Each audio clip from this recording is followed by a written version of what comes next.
If the message in this video sticks for you for even a day, honest to God, I'll be so grateful in the advance in technology. Why is it so important to be happy? It's important because we feel like our life is worth something. We feel these kind of feelings inside that are amazing, and we don't feel restricted. We feel freedom. That's why it's important to be happy. I want to talk about the 5 principles that guarantee a happy life. Now, it's okay for me to sit here and tell you the 5 principles, but to actually imply it in reality, that's what the tricky bit is. But we know for a fact that this is true. And actually there are more than 5 principles, but I think personally these are the main ones. Okay, so let's get started.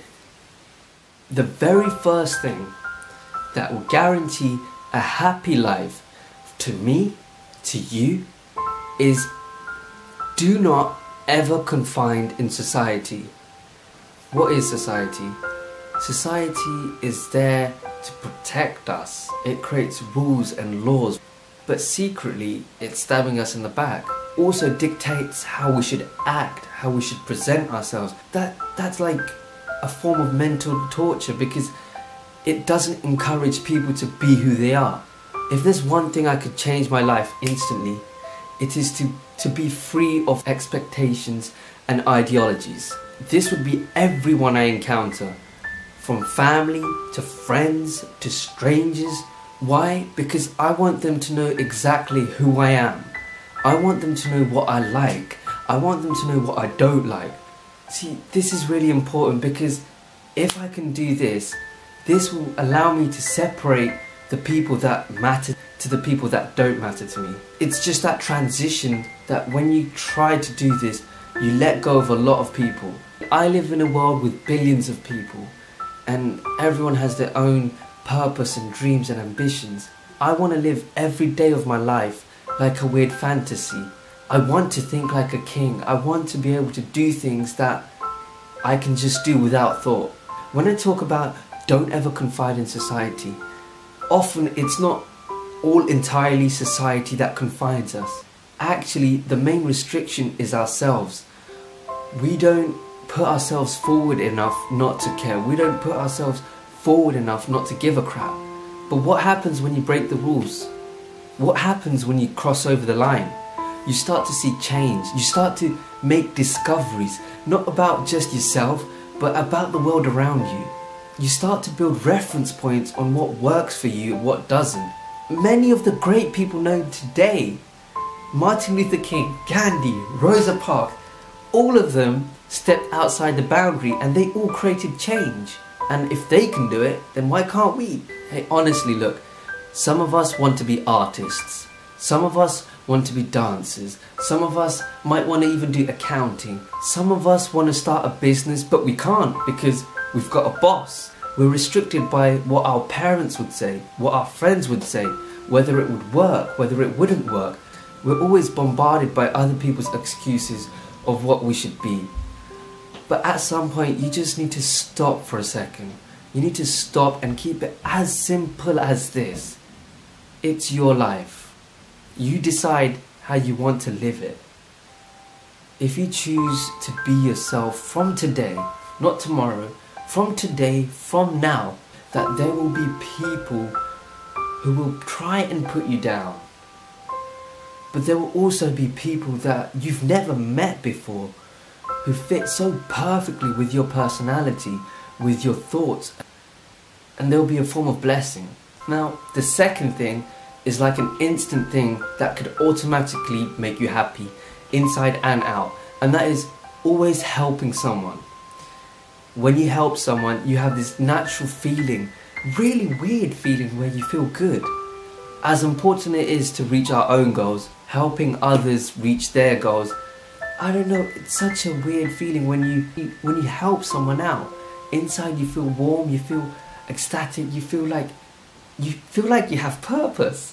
And this could be anything from helping someone on the street to helping your own mum at home, supermarket. Even in our day-to-day jobs, there's a dark side to this. Alright, some of us, we're scared to help people. What would they think if we help them? What would they do if we help them? Do they need help? And it ties back into the first thing, don't confide in society. Let it be. If you want to help someone out, help them. I know I feel like this. Number 3, a grain of self-belief. Who said that in order for you to accomplish something, you need to have so much belief in yourself, so much confidence, you need to be superior, you need to be the best? No, even though that is a stage, it's not necessary.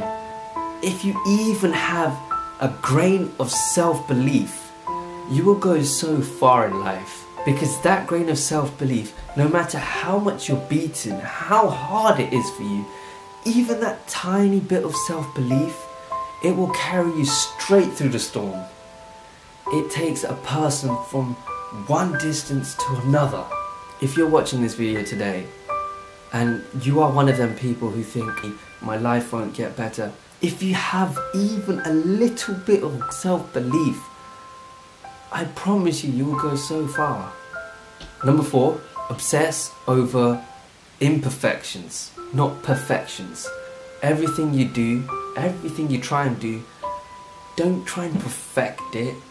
Don't try and be perfect. I don't know, it's this image of perfection being such a great thing. And perfection is always looked upon as glorious. But actually it's the whole imperfections which help us be perfect. Here's the concept. We're humans, right? Okay?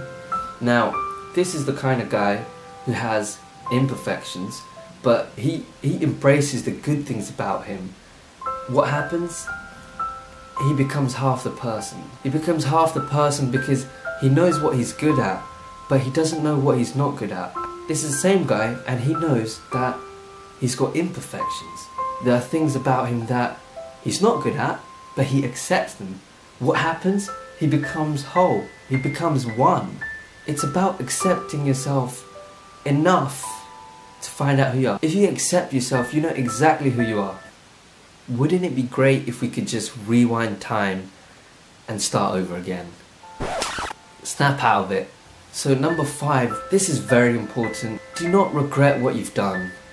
Every single thing you've done in the past, don't regret it. And I know for a fact that subconsciously, our past is always there, always lingers behind us in every decision that we make, in every thought that we do, in every person we meet, in every action we have a past. And that past really takes over our mind. And however, many of us forget that the same opportunity, if not better, will come again.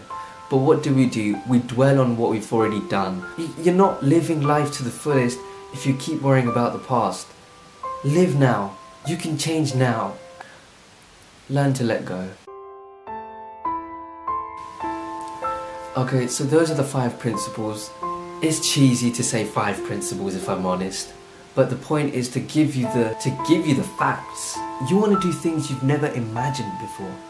Understand that little steps make huge change. None of this will mean anything unless it's actually applied to reality. Alright, so that's the end of this video. Ciao!